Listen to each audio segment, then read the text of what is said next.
ಶಾಲೆಯಲ್ಲಿ ಇವತ್ತು ನಾವು 120 ಹೆಚ್ಚಿನ ಗಿಡಗಳನ್ನು ನೆಟ್ಟಿದ್ದೇವೆ. ಒಂದೊಂದು ಮಕ್ಕಳನ್ನು ದತ್ತಕ್ಕೆ ತಗೊಂಡಿದ್ದಾರೆ. ಪ್ರತಿದಿನ ಅದಕ್ಕೆ ನೀರು ಹಾಕುವ ಜವಾಬ್ದಾರಿ ನಮ್ಮದು. ನೀವು ಕೂಡ ಒಂದೊಂದು ಗಿಡಗಳನ್ನು ನೆಟ್ಟಿ ಬೆಳೆಸಿ ಪರಿಸರವನ್ನು ಉಳಿಸಿ. ಚಿಕ್ಕಬಳ್ಳಾಪುರ ಜಿಲ್ಲೆಯ ಗೌರಿಬಿದನೂರಿನ ಹೊರವಲಯದ ಇಡಗೂರು ರಸ್ತೆಯಲ್ಲಿರುವ ಆದರ್ಶ ವಿದ್ಯಾಲಯದಲ್ಲಿ ಪರಿಸರ ಜಾಗೃತಿ ಹಾಗೂ ಕಾನೂನು ಅರಿವು ನೆರವು ಕಾರ್ಯಕ್ರಮವನ್ನು ಅತ್ಯಂತ ಯಶಸ್ವಿಯಾಗಿ ಆಯೋಜಿಸಲಾಗಿತ್ತು. ರೈತ ರಕ್ಷಣಾ ಸೇನೆ ರಾಜ್ಯ ಅಧ್ಯಕ್ಷರಾದ ಡಾ. ಆದಿಮೂರ್ತಿ ರೆಡ್ಡಿ ಅವರ ಜನ್ಮದಿನದ ಅಂಗವಾಗಿ ತಾಲೂಕು ಕಾನೂನು ಸೇವಾ ಸಮಿತಿ ಹಾಗೂ ವಿವಿಧ ಸಂಘಟನೆಗಳ ಸಹಯೋಗದೊಂದಿಗೆ ಹಮ್ಮಿಕೊಳ್ಳಲಾಗಿದ್ದ ಹಸಿರೇ ಉಸಿರು ಮತ್ತು ಗಿಡ ನೆಡುವ ಕಾರ್ಯಕ್ರಮದ ಪೂರ್ಣ ವಿವರ ಇಲ್ಲಿದೆ.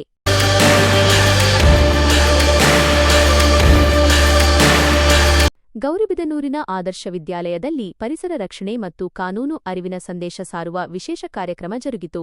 ಶಾಲಾ ಆವರಣದಲ್ಲಿ ಗಿಡ ನೆಡುವ ಮೂಲಕ ಕಾರ್ಯಕ್ರಮಕ್ಕೆ ಚಾಲನೆ ನೀಡಲಾಯಿತು. ಕಾರ್ಯಕ್ರಮದಲ್ಲಿ ಭಾಗವಹಿಸಿ ಮಾತನಾಡಿದ ಗೌರಿಬಿದನೂರು ನಗರ ಠಾಣೆಯ ಪಿಎಸ್ಐ ವರಲಕ್ಷ್ಮಿ ಅವರು ವಿದ್ಯಾರ್ಥಿಗಳಿಗೆ ಕಾನೂನಿನ ಅರಿವು ಅತ್ಯಗತ್ಯ ಎಂದು ಪ್ರತಿಪಾದಿಸಿದರು. ಪಿಎಸ್ಐ ವರಲಕ್ಷ್ಮಿ, ಸರ್ಕಾರವು ಮಕ್ಕಳ ಹಕ್ಕುಗಳ ರಕ್ಷಣೆಗಾಗಿ ಬಾಲ್ಯ ವಿವಾಹ ನಿಷೇಧ, ಪೋಕ್ಸೋ ಕಾಯ್ದೆ, ಮಕ್ಕಳ ಮೇಲಿನ ದೌರ್ಜನ್ಯ ತಡೆ ಹಾಗೂ ಸೈಬರ್ ಅಪರಾಧಗಳ ಕುರಿತು ಅನೇಕ ಕಠಿಣ ಕಾನೂನುಗಳನ್ನು ತಂದಿದೆ.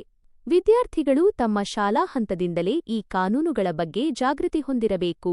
ಇಂದಿನ ಯುವಜನತೆ ಮೊಬೈಲ್ ಬಳಕೆಗೆ ದಾಸರಾಗುತ್ತಿದ್ದು, ಇದರಿಂದ ಹೊರಬಂದು ಜೀವನದಲ್ಲಿ ದೊಡ್ಡ ಗುರಿಯೊಂದಿಗೆ ಅಭ್ಯಾಸ ಮಾಡಿದರೆ ಮಾತ್ರ ಉಜ್ವಲ ಭವಿಷ್ಯ ರೂಪಿಸಿಕೊಳ್ಳಲು ಸಾಧ್ಯ. ಇದೇ ವೇಳೆ ಮಾತನಾಡಿದ ಪ್ರಭಾರ ವಲಯ ಅರಣ್ಯಾಧಿಕಾರಿ ಸುನಿಲ್ ಕುಮಾರ್ ಪ್ರಕೃತಿ ಸಮತೋಲನದ ಅಗತ್ಯತೆಯನ್ನು ಸಾರಿದರು. ಅರಣ್ಯಾಧಿಕಾರಿ ಸುನಿಲ್ ಕುಮಾರ್, ಶಾಲೆಗಳಲ್ಲಿ ಗಿಡ ನೆಡುವ ಕಾರ್ಯಕ್ರಮ ಹಮ್ಮಿಕೊಳ್ಳುವುದರಿಂದ ವಿದ್ಯಾರ್ಥಿಗಳಲ್ಲಿ ಗಿಡ ಮರಗಳನ್ನು ಬೆಳೆಸುವ ಆಸಕ್ತಿ ಮತ್ತು ಪರಿಸರ ಕಾಳಜಿ ಮೂಡುತ್ತದೆ. ಇತ್ತೀಚಿನ ದಿನಗಳಲ್ಲಿ ಹೆಚ್ಚುತ್ತಿರುವ ಪರಿಸರ ಅಸಮತೋಲನವನ್ನು ತಡೆಗಟ್ಟಿ ಮುಂದಿನ ಪೀಳಿಗೆಗೆ ಶುದ್ಧ ಹಾಗೂ ಉತ್ತಮ ವಾತಾವರಣ ಕಲ್ಪಿಸುವುದು ಪ್ರತಿಯೊಬ್ಬರ ಹೊಣೆಗಾರಿಕೆಯಾಗಿದೆ. ವಾಯ್ಸ್ ಓವರ್ VO3 ಕಾರ್ಯಕ್ರಮದ ಅಧ್ಯಕ್ಷತೆ ವಹಿಸಿದ್ದ ಪ್ರಾಂಶುಪಾಲ ಗೋಪಿನಾಥ್ ಅವರು ಪ್ರಕೃತಿಯನ್ನು ರಕ್ಷಿಸಿದರೆ ಪ್ರಕೃತಿ ನಮ್ಮನ್ನು ರಕ್ಷಿಸುತ್ತದೆ ಎಂದು ಕಿವಿಮಾತು ಹೇಳಿದರು.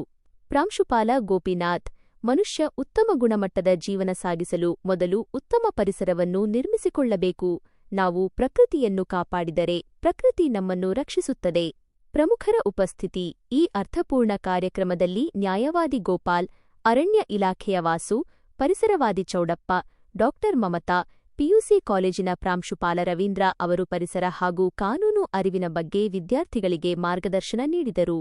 ಅಲ್ಲದೆ ಎಸ್ಡಿಎಂಸಿ ಅಧ್ಯಕ್ಷ ಜನಾರ್ದನ್ ರೆಡ್ಡಿ, ಸಂಘಟನೆಯ ರವಿಚಂದ್ರ ರೆಡ್ಡಿ, ಲಯನ್ಸ್ ಸಂಸ್ಥೆ ಅಧ್ಯಕ್ಷ ಜಗನ್ನಾಥ, ಜಯರಾಮರೆಡ್ಡಿ, ಸೋಮಶೇಖರ್ ರೆಡ್ಡಿ, ಜಗದೀಶ್, ಶಾಲೆಯ ಶಿಕ್ಷಕವೃಂದ, ಎಸ್ಡಿಎಂಸಿ ಸದಸ್ಯರು ಹಾಗೂ ವಿದ್ಯಾರ್ಥಿಗಳು ಬಹುಸಂಖ್ಯೆಯಲ್ಲಿ ಭಾಗವಹಿಸಿದ್ದರು. ಸಸಿನೆಟ್ಟು ಪ್ರಕೃತಿ ರಕ್ಷಣೆಯ ಸಂದೇಶ ನೀಡುವ ಜೊತೆಗೆ ವಿದ್ಯಾರ್ಥಿಗಳಲ್ಲಿ ಕಾನೂನಿನ ಅರಿವು ಮೂಡಿಸಿದ ಈ ಕಾರ್ಯಕ್ರಮ ಎಲ್ಲರ ಮೆಚ್ಚುಗೆಗೆ ಪಾತ್ರವಾಯಿತು. ನಿರಂತರ ಸುದ್ದಿಗಳಿಗಾಗಿ ನೋಡ್ತಾ ಇರಿ RRS ನ್ಯೂಸ್. RRS news. ನನ್ನಾಣೆ ನನ್ನ ಮಾತು ಸುಳ್ಳಲ್ಲ, ಹುಟ್ಟೋದ್ಯಾಕೆ ಸಾಯೋದ್ಯಾಕೆ, ಏನಾದರೂ ಸಾಧಿಸಿ ಹೋಗೋಕೆ, ಅಳೋದ್ಯಾಕೆ ನಗೋದ್ಯಾಕೆ, ಏನಾದರೂ ನೋವನ್ನು ಮರೆಯೋಕೆ.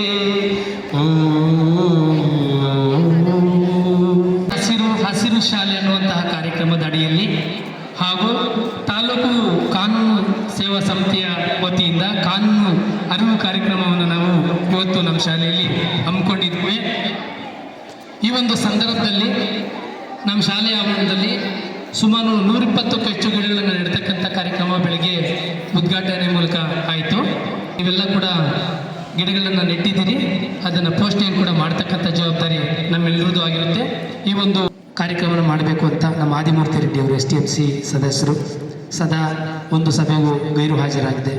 ಸಭೆಗೆ ಹಾಜರಾಗಿ ಶಾಲೆಯಲ್ಲಿ ನಡೀತಕ್ಕಂಥ ಅನೇಕ ಕಾರ್ಯಕ್ರಮಗಳನ್ನು ತಮ್ಮ ಚಾನಲ್ ಮೂಲಕ, ಪತ್ರಿಕೆಗಳ ಮೂಲಕ ಪ್ರಕಟಣೆಯನ್ನು ಮಾಡ್ತಕ್ಕಂಥ ಕೆಲಸವನ್ನು ಸರ್ ಅವರು ಜನ್ಮದಿನಾಚರಣೆ ಇವತ್ತು ಜನ್ಮದಿನಾಚರಣೆ ಶುಭಾಶಯಗಳನ್ನು ಹೇಳ್ತಾ ಸ್ವಾಗತವನ್ನು ಬಯಸ್ತಾ ಇದ್ದಾರೆ. ಹಾಗೆ